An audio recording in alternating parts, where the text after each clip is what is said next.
이 남자는 매번 5리터의 물을 다 마신 후 억지로 팔굽혀펴기를 300개나 한다. 얼굴이 붉어지고 숨이 차올라도 그는 이를 악물고 버티며 화장실에 가는 것을 거부한다. 그가 이렇게 스스로를 괴롭히는 이유는 단 하나, 탈출할 기회를 기다리기 위해서다. 마침내 오늘 그 기회가 찾아왔다. 교도소의 아침 식사는 된장이다. 그는 친구에게 한 접시 가득 가져다 달라고 부탁한다. 하지만 조에는 그걸 서둘러 다 먹지 않는다. 아직 핵심 인물이 나타나지 않았기 때문이다. 그때 교도소장이 점검을 위해 나타난다. 때가 왔다고 판단한 그는 갑자기 격하게 기침을 하기 시작한다. 목에 5근쯤의 가래가 낀 것처럼 들린다. 뭔가 이상하다는 느낌이 든다. 곧이어 조는 입안에 있던 된장을 교도소장 앞에 그대로 뱉어낸다. 예상치 못한 이 장면에 교도소장은 역겨움을 느끼고 즉시 그를 의무실로 데려가라고 명령한다. 의사의 진단은 죄가 물을 너무 많이 마셨으며 하루 정도 휴식이 필요하다는 것이었다. 이로써 탈출 계획의 첫 번째 단계가 완료된다. 다음 단계는 두 번째다. 그는 화장실에 가야겠다고 말한다. 여의사는 예기치 못한 사고를 우려해 요강을 꺼내들며 이 자리에서 해결하라고 말한다. 제발 이걸 쓰게 하지 말아주세요. 이때 바깥에서 청소 중이던 수감자가 나서서 그를 화장실에 데려가겠다고 제안한다. 그 모습을 본 여의사는 어쩔 수 없이 허락한다. 하지만 그녀는 이것이 두 사람이 짜놓은 계획이라는 사실을 전혀 알지 못한다. 화장실에 들어서자마자 죄는 천장에 숨겨두었던 끌을 꺼낸다. 이걸로 이곳에 있는 터널의 입구를 열 계획이다. 그는 아무런 어려움 없이 그것을 연다. 이제 해야 할 일은 터널을 원래 상태로 되돌려놓고 아무렇지 않게 빠져나가는 것이다. 하지만 아직 모든 것이 끝난 건 아니다. 그들은 아직 이 교도소를 완전히 벗어나지 못했다. 며칠 전 두 사람은 목공 작업장에서 일을 하던 중 감시가 느슨해진 틈을 타 몰래 나무로 상자 2개를 만들었다. 그리고 바로 그 상자들을 물자를 실어 나르는 트럭의 하부에 단단히 고정시켰다. 다음 단계는 그 안에 들어가는 것이었다. 경비가 거울로 트럭 아래를 점검하지만 숨어있는 죄수들을 발견하지 못한다. 그는 주저없이 트럭을 출발시킨다. 트럭이 쇼핑 장소에 도착하자 그들은 운전자가 자리를 비운 틈을 타 조용히 나무 상자에서 기어 나온다. 이미 이곳에는 그들의 공범들이 대기 중이다. 그 시각 교도소에서는 한 수감자가 죄가 화장실에 간 뒤 오랫동안 돌아오지 않은 것을 알아차린다. 그는 때가 왔다고 판단한다. 그는 흑인 친구와 일부러 다툼을 벌여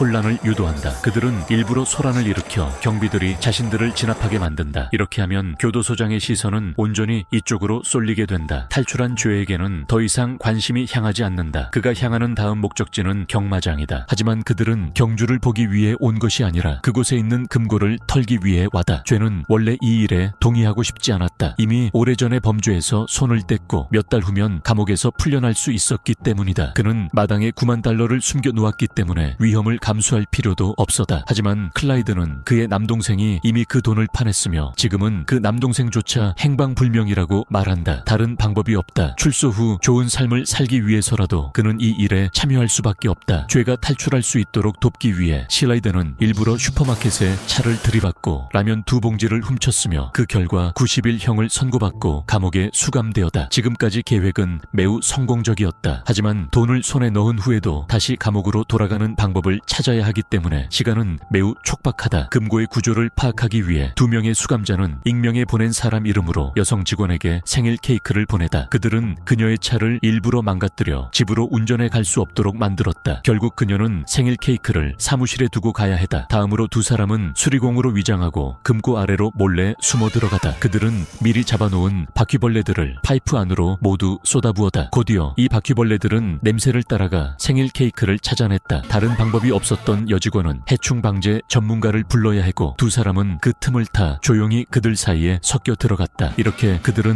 금고의 구조를 알아내고 편리하게도 정문 비밀번호까지 입수하게 된다. 이후 공중전화를 이용해 죄에게 정보를 전달한다. 이 비밀번호를 사용하면 지하실로 쉽게 들어갈 수 있다. 이 모든 작업을 마친 후 그들은 카드 결제 단말기로 향해 캔으로 만든 자작 폭탄을 이용해 그것을 폭파시킨다. 이렇게 되면 관중들이 베팅할 때 카드 결제를 사용할 수 없고 현금만 사용할 수 있게 된다. 비록 소방관들이 제 시간에 도착했지만 즉시 수리하는 것은 불가능했다. 따라서 단말기가 수리되기 전까지는 점점 더 많은 현금이 파이프를 통해 금고 안으로 들어가게 된다. 곧이어 금고 내부는 수천만 달러에 달하는 현금으로 가득 차다. 이때 조와 실라이드도 마침내 경마장에 도착했지만 바로 들어가진 않았다. 대신 그는 근처 식료품점으로 달려가 맥주를 사다. 10달러 더 내면 2병을 더 살 수 있는데 추가하시겠어요? 물론이지. 클라이드는 어리둥절했다. 맥주가 무슨 소용이람? 곧이어 그는 마시멜로 2봉지도 샀다. 물건을 다 산 후 클라이드는 조를 쓰레기 처리장 앞까지 이끌어다. 죄 죄는 조금 수상하게 여기며 여기가 대체 어떤 곳인지 몰라 당황했다. 밑에는 뭐가 있는데 그냥 굴러내려가 도대체 뭐 하는 거야. 그가 반응하기도 전에 그는 강제로 아래로 던져줬다. 알고 보니 이곳은 지하실로 바로 이어지는 통로였다. 이때 위에서는 경주가 막 시작되었고 모든 사람들의 시선은 경주에 쏠려 있었다. 아무도 누군가가 금고를 노리고 있다는 사실을 눈치채지 못했다. 이미 경로를 파악한 상태였기에 그들은 재빨리 금고 아래에 도착했다. 실라이드의 동생 지미는 이미 그곳에서 기다리고 있었다. 그는 죄에게 락스 한 병과 비닐봉지를 건네다. 두 형제는 모두 어리둥절해했다. 설마 이걸로 금고문을 열 수 있다는 말인가? 의심스러운 눈빛 속에서 죄는 마시멜로와 락스를 비닐봉지 안에 부어다. 마지막으로 그는 봉지를 꽉 비틀어 닫았다. 아무것도 이해할 수 없었지만 클라이드는 조심스럽게 관을 그에게 건넸다. 이때 지미는 결국 참지 못하고 다가와 물어다. 이걸 섞는다고 금고의 파이프가 폭발한다고? 그는 마시멜로로 폭탄을 만들 수 있다는 말을 생전 처음 들었다. 죄가 아무리 설명해도 그들은 여전히 이해할 수 없었다. 결국 두 사람은 말다툼을 벌이게 되었다. 보안상의 이유로 이 안에는 일반적인 폭탄을 들고 올 수 없었다. 그래서 성공하려면 염화칼슘이 필요했다. 락스는 순수한 염화칼슘이다. 설탕, 마시멜로에서 나온 과 염화칼슘이 만나면 두 가지 가스와 하나의 고체가 생성된다. 여기에 열이 조금만 더해지면 에너지가 생긴다. 그리고 에너지는 곧 폭발을 의미한다. 비록 다른 두 사람은 여전히 잘 이해하지 못했지만 조의 말대로 따를 수밖에 없었다. 곧이어 조는 비닐봉지를 병 안에 넣었다. 그 다음 그는 그 병을 현금 이송 파이프 안에 넣었다. 이곳은 열기가 가득한 장소였다. 하지만 몇 사람은 오래 기다렸음에도 아무런 폭발음이 들리지 않았다. 곧이어 병이 아무런 변화 없이 그대로 다시 되돌아왔다. 그 병은 거의 클라이드를 마칠 뻔했지만 그는 가까스로 그것을 잡아내다. 하지만 그는 꼼짝도 하지 못했다. 이 물건은 언제 터질지 알 수 없었기 때문이다. 죄는 조심스럽게 그것을 받아들었고 병 뚜껑을 막 열려는 순간 로간 형제는 재빨리 옆으로 피해다. 이후 죄는 비닐봉지의 조임 상태를 다시 조절한 뒤 그것을 다시 병 안에 넣었다. 그리고 그 병을 다시 파이프 안으로 넣었다. 얼마 지나지 않아 열의 작용으로 병이 격렬하게 폭발했고 파이프도 마침내 성공적으로 폭파되었다. 곧이어 엄청난 양의 연기가 식당 안으로 밀려 들어와다. 웨이터는 어딘가에 불이 난 줄 알고 통제센터에 전화를 걸었지만 센터 측에서는 화재 경보음을 듣지 못했다. 그러나 혹시 모를 상황에 대비해 누군가를 보내 확인해 보기로 했다. 한편 다른 쪽에서는 강력한 진공청소기를 이용해 파이프에서 돈을 빨아들이기 시작했다. 순식간에 많은 돈이 쓰레기통에서 흘러나오기 시작했다. 그 돈이 점점 줄어들자 지미는 흡입력을 높였고 그 결과 파이프에서 튀어나온 지폐들이 바닥에 흩어져 버렸다. 어쩔 수 없이 그들은 진공청소기의 방향을 바꾸고 돈을 다시 빨아들이려 했다. 하지만 이때 예기치 못한 사고가 발생했다. 클라이드의 의수가 실수로 진공청소기에 빨려 들어가 파이프를 막아버린 것이다. 하지만 이미 늦은 상황이었다. 더 이상 말다툼을 할 시간도 없이 지금 해야 할 일은 청소기를 빨리 고치는 일이었다. 실라이드는 이 의수를 거의 10년 동안 써왔다. 그에겐 팔이나 다름없는 소중한 물건이었다. 그래서 무슨 일이 있어도 그것만은 꺼내고 싶어 했다. 형인 지미는 계획대로 움직이자며 동생을 설득했고 훗날 순금으로 된 팔을 사주겠다고 약속했다. 그 말을 들은 클라이드는 더 이상 고집부릴 수 없었고 결국 계획대로 따르기로 했다. 곧이어 엄청난 양의 현금이 쓰레기 봉투에 담겨 밖으로 운반되기 시작했다. 하지만 코너를 돌자마자 점검하러 온 보안 요원과 마주쳤다. 그럼에도 불구하고 두 사람은 전혀 당황하지 않고 침착하게 말했다. 쓰레기 버리는 중입니다. 곧이어 보안 요원이 그들에게 연기 냄새가 나지 않느냐고 물었다. 아니요, 저희는 어릴 때부터 후각을 잃어서요. 믿기 어려운 핑계였지만 의외로 보안 요원은 이 말을 그대로 믿고는 아무 의심 없이 그들을 보내주었다. 두 사람은 간신히 위기를 모면했다. 그러나 막 출입구에 도착했을 때 또 다른 뜻밖의 사고가 발생했다. 어찌 된 일인지 출입문이 갑자기 오작동을 일으켜 전혀 열리지 않았던 것이다. 한편 죄는 여전히 남은 돈을 점검하고 있었고 두 명의 보안 요원이 그쪽으로 다가가고 있었다. 만약 이들이 들키게 되면 결과는 상상도 하기 싫은 최악의 상황이 될 터였다. 하지만 영리한 도둑들에겐 여전히 계획이 있었다. 한 공범이 일부러 경주용 자동차 수리실에 숨어 들어가 담배를 피우기 시작했다. 그는 단지 연기를 만들기 위해 담배를 피웠을 뿐인데 이 덕분에 보안 요원들의 관심은 그쪽으로 완전히 쏠려고 이전 폭발로 인해 발생한 연기를 누구도 의심하지 않게 되었다. 이제 나머지 돈도 모두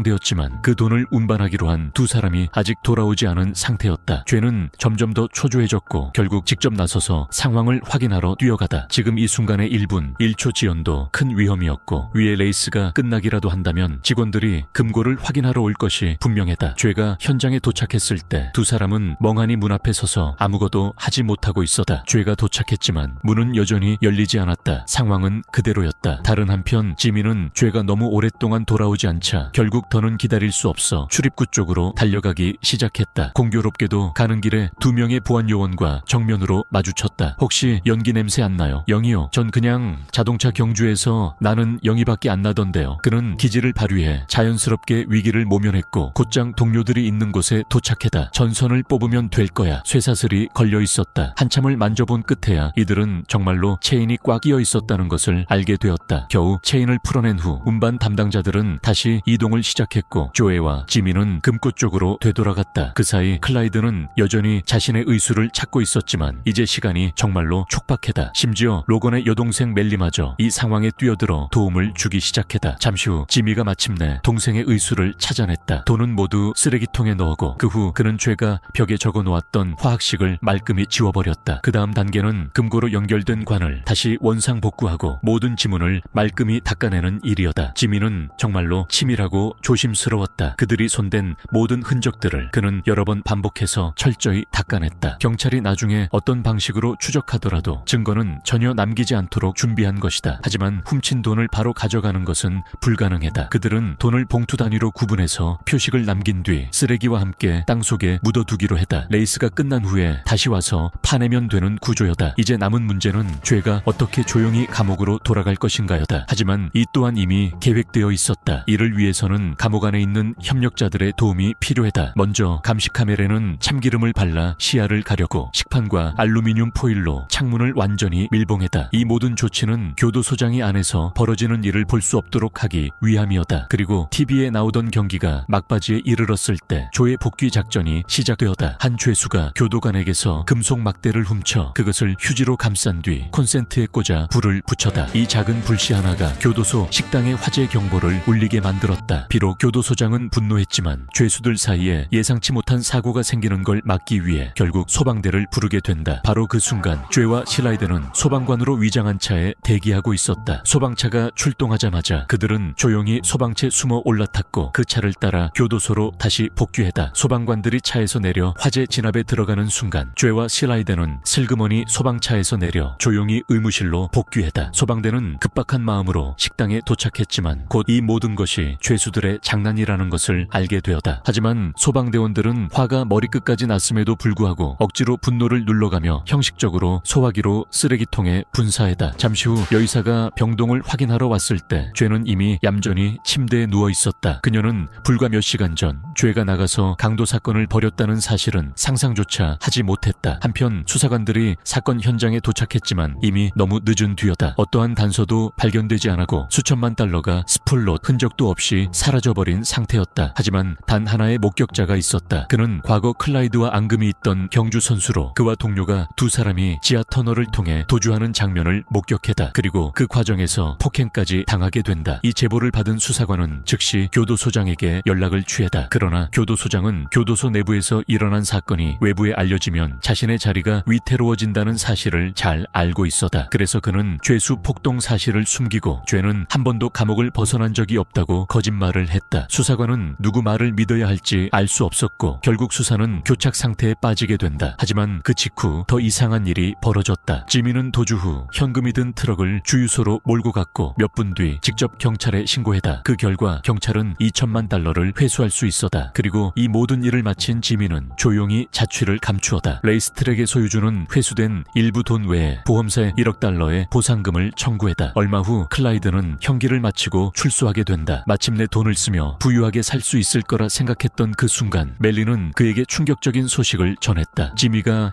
행방불명되었고 게다가 2천만 달러를 다시 반환했다는 것이다. 반대편에서 조의 감옥 생활도 결코 순탄하지 않았다. 이전에 교도소장과 마주쳤을 때 그에게 구토를 했던 일로 인해 소장은 깊은 원한을 품고 있었다. 그는 죄를 모욕했을 뿐만 아니라 폭행까지 가했고 결국엔 독방에 가두기까지 했다. 하지만 죄는 전혀 화를 내지 않았다. 오히려 그는 만족스러워했다. 곧 감옥에서 풀려날 예정이었기 때문이다. 출소하자마자 그는 곧장 클라이드를 찾아가다. 그러나 예상치 못하게 클라이드는 진미가 실종되었고 심지어 돈까지 돌려주었다고 전했다. 그토록 오랜 시간 동안 애쓴 끝에 모든 게 허사로 돌아간 듯하다. 죄는 마음속의 분노를 꾹 참고 집으로 돌아갈 수밖에 수밖에 없었다. 이제부터 어떻게 살아가야 할지 고민하고 있을 무렵 갑자기 문을 두드리는 소리가 나다. 하지만 문을 열어보니 아무도 없었고 복되는 삽 하나만이 놓여 있었다. 죄는 누군가 장난을 친 것이라 생각했다. 그러나 다시 집 안으로 들어가려는 순간 문득 한 가지 생각이 떠올랐다. 그는 즉시 삽을 들고 마당으로 향했다. 아무 말 없이 땅을 파기 시작했다. 뜻밖에도 땅속 깊은 곳에서 여러 개의 동화방이 나왔다. 총액은 무려 500만 달러에 달했다. 알고 보니 철문은 지미가 일부러 망가뜨린 것이었다. 진짜 목적은 조에와 다른 공범들의 시선을 돌려 멜리가 몰래 건물 안으로 다시 들어갈 수 있도록 하기 위한 것이었다. 그녀는 주어진 10시간의 틈을 이용해 금고에서 또 다른 2천만 달러를 꺼냈다. 그 돈은 쓰레기들 사이에 숨겨져 있었다. 이후 지미는 그 돈을 다시 파내어 팀원들끼리 나누었다. 얼마 지나지 않아 감옥에서 소란을 일으켜 주었던 친구도 출소하게 되었다. 그가 문을 나서는 순간 눈앞에는 한 대의 고급 승용차가 기다리고 있었다. 차 안은 현금이 담긴 가방들로 가득 차 있었다. 심지어 금고 관리 책임을 맡았던 여성도 정신적 피해 보상 명목으로 일정 금액을 받았다. 이렇게 모든 사건은 조용히 지나갔고 1년이 지난 후에도 수사관은 여전히 사건의 진실을 밝혀내지 못했다. 얼마 후 경마장 소유주는 소송을 철회했다. 결국 손해를 본 건 보험사였다. 지미의 집 벽에는 종이 한 장이 핀으로 고정되어 있었다. 그 위에는 도둑가족의 10계명이 적혀 있었고 그중 하나는 다음과 같았다. 욕심 부리지 마라. 그리고 그렇게 영상은 끝났다. 재미있게 보셨다면 구독 부탁드립니다. 다음 영상에서 또 만나요.